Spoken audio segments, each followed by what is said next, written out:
from the Eagle Force collection. It's Eagle Force Talon Tank and Captain Eagle. Plus Turk and the Eagle Force Eliminator Jeep. Figures and vehicles each sold separately. Batteries for Jeep and tank not included. You can pretend the Jeep is trapped, a logjam in front, and avalanche in back.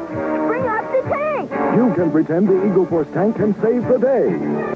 You can make it climb the avalanche and clear the way. Eagle Force Eliminator Jeep and Talon Tank plus Captain Eagle and Turk. Vehicles and figures each sold separately. By MEGO. Alright, hey guys, and welcome back, as this week I'm going to be taking a look at an obscure military toy line released by MEGO, Eagle Force. The Eagle Force toy line was produced by MEGO from 1980 to 1982. The main idea behind Eagle Force is that it is an elite U.S. counter-terrorist task force composed of special forces experts. Eagle Force was created to combat the roving International Organization of Tyranny, or Riot, a terrorist group driven by the desire for total world conquest.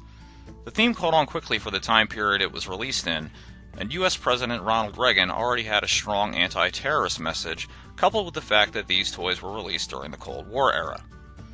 Eagle Force is commanded by Captain Eagle and the Eagle Force team members, which include Big Bro, the Cat, Harley, KO, Red Wing, Sergeant Brown, Striker, Turk, Wild Bill, Zapper, and Goalie Hawk.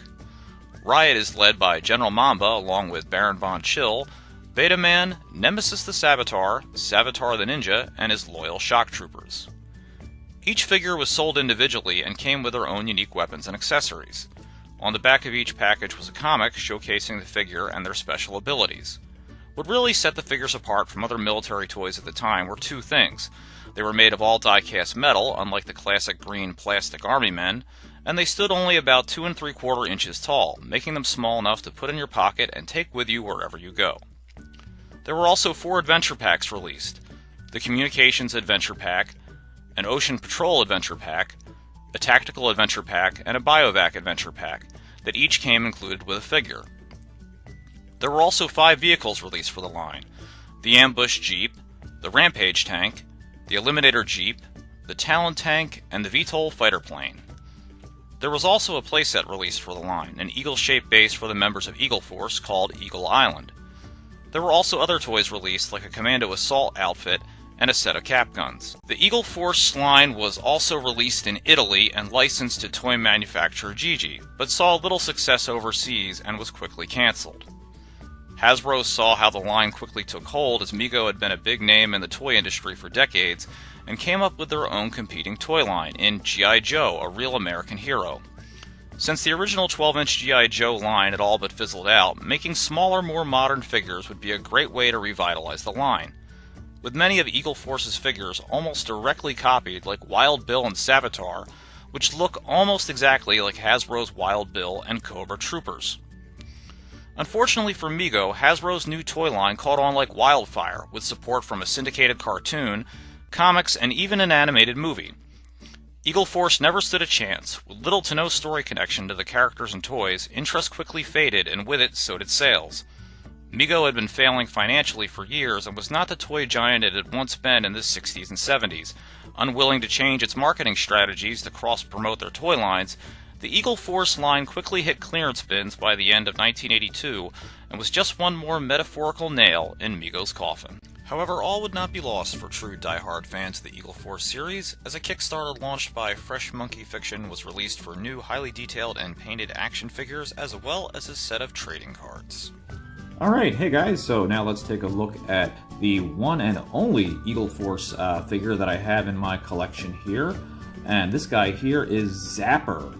Now, he is the team's electronic whiz, so any type of electrical problem or like a radio problem or communications problem you have, he's your man to fix it. Now, right off the bat, you can see these guys are really, really super small. They're actually even smaller when you get them, like an up-close look at them right in person. And barely over 2 inches tall, 2 3/4 inches tall. They kind of remind me if you had taken like the Guts toy line and mixed it with like Micro Machines, and you would have gotten like this. This is what you would have gotten, like a die-cast Guts. That's what they really remind me of a lot. And I think you could actually blend them in with that world pretty seamlessly. They would look pretty cool and complementary next to each other. One thing these things are notorious for is for the paint coming off very, very easily, and that's because the paint doesn't really adhere too well to the die-cast metal, so it chips, it flakes. It's very hard to find these in good paint condition. He does not have his guns. He would have had 2 guns that he would have held in both of his hands there. Also the sunglasses, they would have been black, but that's all worn off, unfortunately. And a little mustache there he would have also had, I believe. You can also see on his bandolier, he has a bunch of little, like, ammo pouches, a couple of grenades, and then around on the back, too, he has, like, a canteen and other things that he would be carrying with him into battle. His brown or, like, kind of red hair. That paint has stayed nice, as well as the paint on his arms and face, so that looks good. And I always think that these little guys are weird just because of the gold armor, like their gold outfits. Like, if you ever see these in the wild, that's one way to easily identify them, is they have just this crazy gold military, uniforms, which is crazy because in combat, why would you have a bright gold military uniform? Because that would just make you a huge target for your enemy, which is silly and makes no sense. But that definitely makes these figures very easy to identify, because there's absolutely nothing else out there like them, like these little Eagle Force guys. They're totally one of a kind, and they're weird, and they're kind of like one of those things that really only MEGO could have created. It's definitely a true MEGO inspired creation.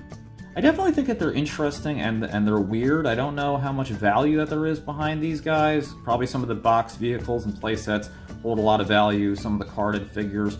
But generally loose like this, they don't hold a lot of value, even though they are kind of rare. But they are neat to collect, and they're definitely a toy oddity. So I hope you guys enjoyed taking a look at this weird little toy line of military action figures by MEGO with Eagle Force today. And I will see you guys back here next time. Hey guys, if you liked the video that you just watched, don't forget to hit that subscribe button down below, and you can follow me at Facebook at King of Retro or Twitter at #8ByteBrian. See you next time!